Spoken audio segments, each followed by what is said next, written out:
Mas quando o Medvedev fala isso, ele pode estar também apontando para uma ação que a Rússia já mantém com a Bielorrússia, que é instalar ogivas nucleares suas em bases suas próprias da Rússia no território iraniano.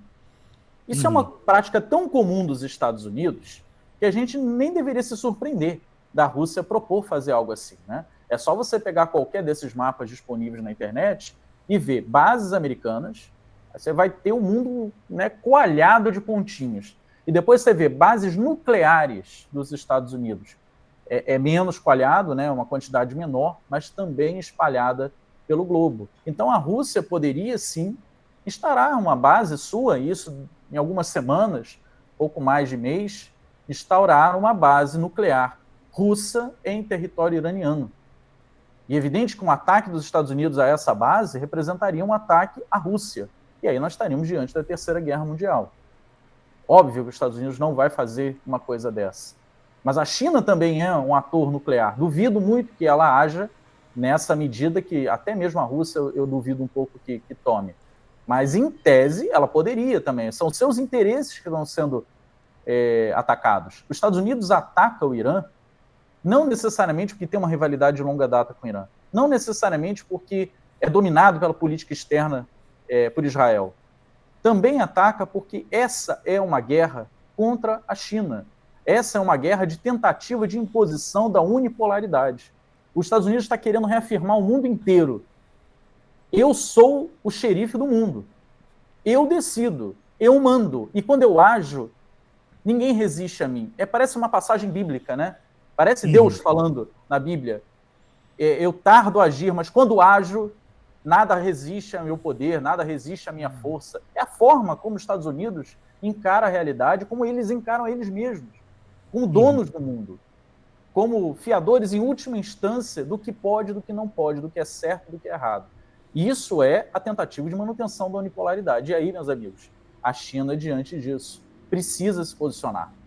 É preciso que nós aguardemos os próximos dias, as próximas horas, talvez, para ver já no Conselho de Segurança da ONU, que se reúne agora às 4 horas da tarde, qual vai ser o posicionamento da China. Será novamente um posicionamento tímido, só de agir nos bastidores, ou ela fará algum posicionamento mais assertivo? A ver.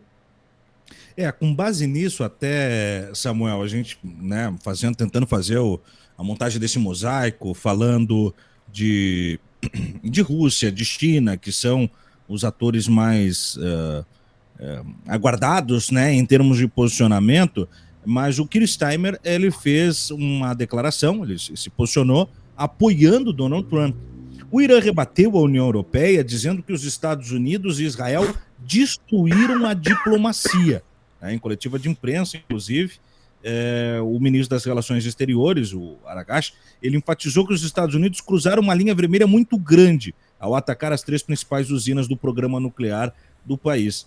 O quanto isso também pode inviabilizar aquilo que é o mais aguardado de momento, que é, de repente, cessar os bombardeios. Por enquanto, se nós vermos no frigir dos ovos, assim, de uma forma muito simplória, inclusive, o número de mortos iranianos é maior, esse ataque às usinas talvez seja de uma agudização desse momento, mas ainda assim Israel tem o Domo de Ferro ridicularizado pelo ataque iraniano, na temperatura e pressão do 9º dia, né, com o Irã mais ou menos dizendo que não está disposto a negociar nada, porque afinal de contas é mais do que uma agressão bélico-militar, é um desaforo estadunidense esse ataque.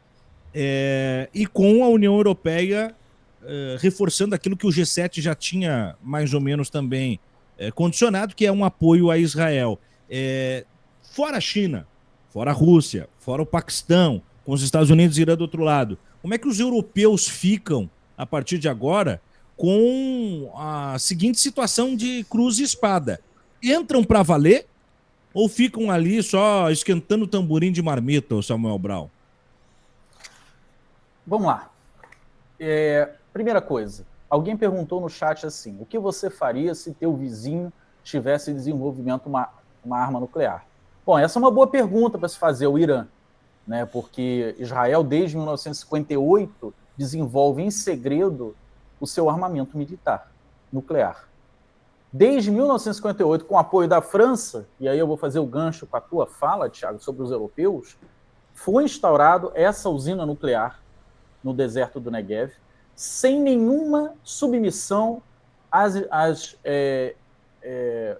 inspeções da Agência Nuclear Internacional.